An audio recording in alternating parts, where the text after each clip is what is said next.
engaging politically, influencing, and where can we make the most difference? How do we set our priorities? And what we look on in the Information Commissioner's Office is not simply compliance with the law, not how can we make all of you more compliant with the law. Our choices are about how we can make the world a better place in terms of the way individuals' privacy is protected.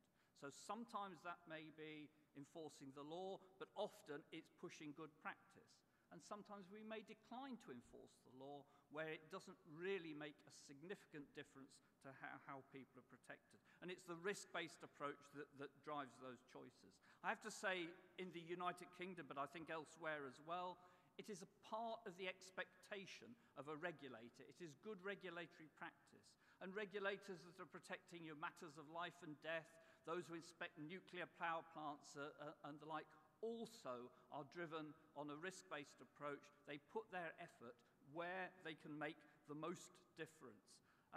And it's also about ensuring that when we take enforcement action, and we're not afraid to take enforcement action, we do so proportionately. I mean, I always say to myself that if I'm on a platform like this and I'm defending why the ICO has taken action against a business, the day I have to resort to saying it's because the law says you have to do that is the day I'm lost. I need to be able to say why it matters, why you should spend £100,000, £1 million, because that actually makes a difference to individuals and it makes their privacy better protected, whether it's from data breaches or however. So when we're doing this sort of risk assessment, what do we actually mean by risk? It's the risk of what? And others have talked about this. Bojana talked about tangible and intangible benefits. We get very tied up, I think, in this area. Do we mean damage? Do we mean distress? Is it harm? Is it detriment? What I mean, and I use the word detriment, and I mean it very, very broadly. Yes, it's the risk of the credit card numbers, identity theft, someone losing a job because their criminal past is revealed. It's the less tangible, it's the distress, it's not even distress, it's the worry that people are caused. And we use the example of data breaches. You know, if there's been a data breach, if there's been a hacking attack, people's information has got out, maybe credit card numbers, but they're not misused. There's still harm, there's still detriment, because we get hundreds of calls to our inquiry line from people who are simply worried. They're worried because they've got their data with a particular business, they've heard there's been a breach, and they're concerned not at what has happened, but what might happen. And all that counts into the equation. I would also count in, I think it was what Jakob Constam referred to in his presentation yesterday, about the harm to society. It's much more difficult to assess, but the idea that something you're doing causes privacy risk because it undermines the values of society, the values of autonomy and self-determination. And that is part of the risk as well. So we look at what the risk is. In looking at that, you've got to look at the seriousness of the detriment which might take place and how likely and clearly, the less likely it is to happen, the less risk that there's posed. But as I say, it's risks to individuals, it's risks to society, but it's not risks to the business, and it's not risks to the supervisory authority ourselves.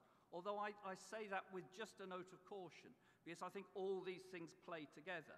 If actually we don't perform as a supervisory authority, if there's no trust in how we work, if we're not seen to be addressing real privacy risks, confidence in us goes, and confidence in the market, confidence of individuals suffers, and the same is true of business. So what do we mean? How do we put this into practice? Well, we have a strategy published which sets out how we approach our work. It puts into words what I've said. It's there for everybody to see so they understand how we will approach complaints and problems, but it also guides our staff. It commits us to this risk-based approach. And We use it when we assess complaints and concerns that come to our office. We have what we call an opportunity assessment framework, which looks at each complaint that comes to us, and we calculate how we can use that to improve general practice. It's not about that particular case, it's about what opportunity does that case provide us with to drive better practice throughout the market. We have a breach notification process, still largely a voluntary one, but we have a scoring matrix when breaches are notified to us, where the sorts of factors which I'm sure you would expect, how many people are affected, what type of data are involved, have there been previous breaches involving the same organization, the same data controller, what level of media interest is there is one of the factors, but we score that, we take a risk-based approach. When we apply our fines, again, we look at seriousness, we look at likelihood, we look at negligence. We're taking a risk-based approach. And even when we're deciding what guidance to produce, what advice to give, things like our anonymization code of practice and our big data work, which others have referred to, are all driven by the fact that we see those as risk areas in, if you like, the economy, the digital age that's developing. And all the time, to help inform these judgments, we gather intelligence, and we sort of become, I suppose, more and more like a sort of police force all the time in some ways. Police forces all have intelligence hubs, they all have intelligence gathering systems, and we in the last 18 months or so have set up an intelligence hub just to gather more and more information about what you're all doing and what people think to help us make these decisions. But it's not all entirely straightforward, far from it.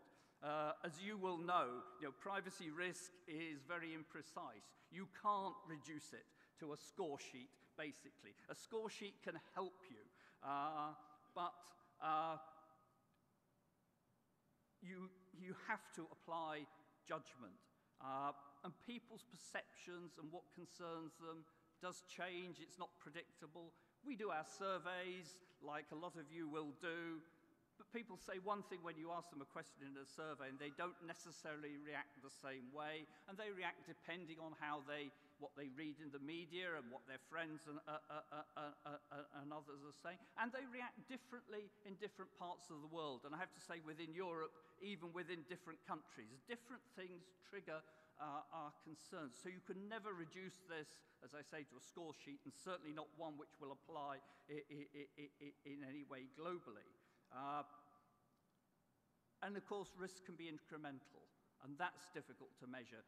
The CCTV cameras, how much risk does that new CCTV camera bring is quite difficult to assess, because you have to look at all the CCTV cameras, and when do you reach the point where you say this surveillance is excessive? So I'm saying it's not easy, but I am saying we should do it.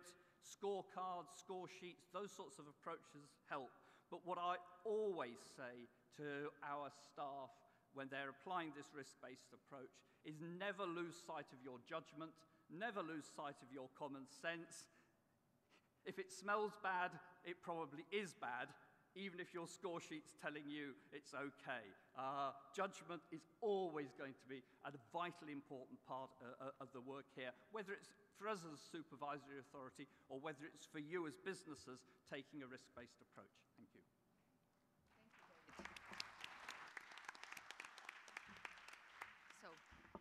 Thank you to all the panelists, and we are going to open this to questions. While you're thinking of a question, let me kick off with something that Isabel, you were the first one to mention, but I'd like to have panel react to this. And this is, and then others have mentioned it as well, and that is, how does one determine the harm and risk?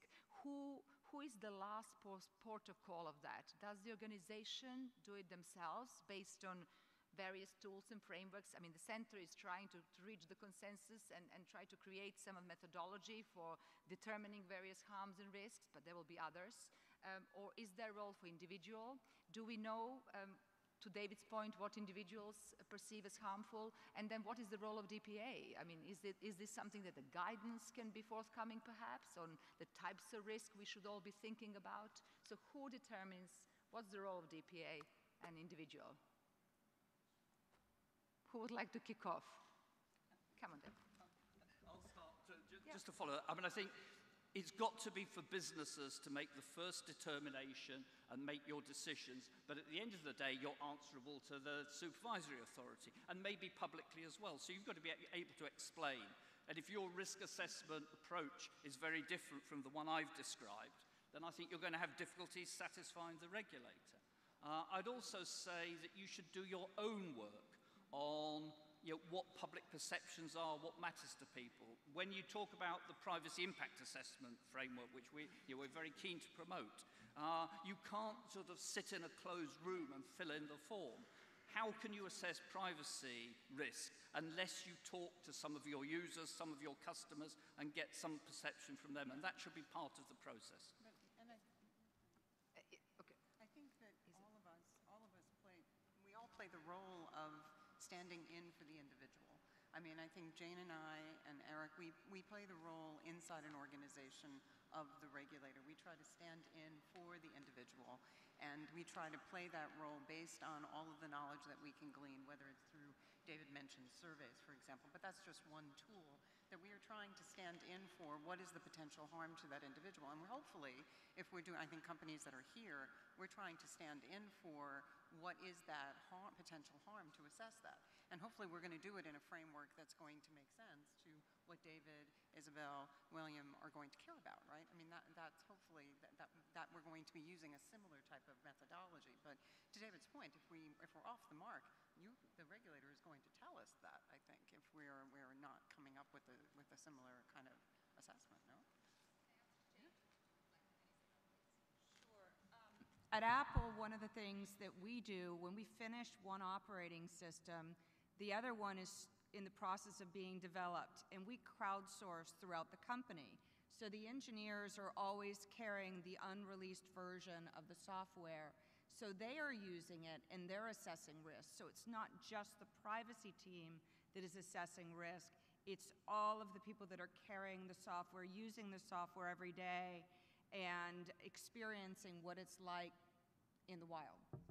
Do you, as the privacy head, give some indication of what harms, what impact, detriment to look at to the engineers? How do they know otherwise? Do you want to? Okay. We're sharing this one here. So I think from... So we are just fascinated. Yeah. We want to know. That's why we're asking. Well, from my perspective, I mean, certainly because we're working with Jane's team so regularly, we do hear from her and her staff.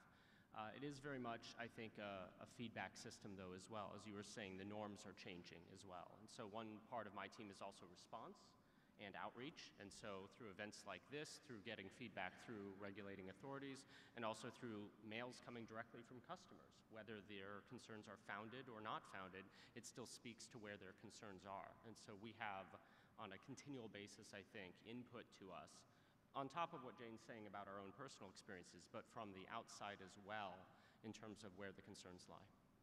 And then I'm just going to add one last thing. Through the executive review process, our executives are very, very engaged, and privacy is part of that executive review. So at an engineering review, Craig Federici, who is the engineering director, is reviewing the elements. Eddie Q from iTunes walking through, and privacy is foremost on their mind. It's an important element of product development and risk. Isabelle? Je voudrais juste dire que je pense que le business a intérêt à un dialogue avec les autorités sur ces questions d'outils de gestion de risque. Plus près? Pardon. Je pense que l'industrie a intérêt à un dialogue avec les autorités sur l'ensemble de ces outils de gestion de risque, parce que si c'est une self-determination only par l'entreprise, il me semble que la prévisibilité du cadre juridique est faible et que le risque pour les entreprises, c'est de se retrouver surprise par une politique de sanctions qui ne serait pas connue à l'avance. Donc, je crois que les autorités ont intérêt à émettre des guidance sur l'ensemble de ces outils, non pas au cas par cas, mais des generic guidance, pour que les entreprises développent leurs outils de gestion de risque au sein de ces guidance, ce qui permettra à la politique des autorités et notamment à la politique répressive d'être prévisible. Et il me semble que pour le business, c'est vraiment important. Mais je voudrais juste revenir sur quelque chose qu'a dit David Smith dans son intervention, que je partage entièrement, sur comment les autorités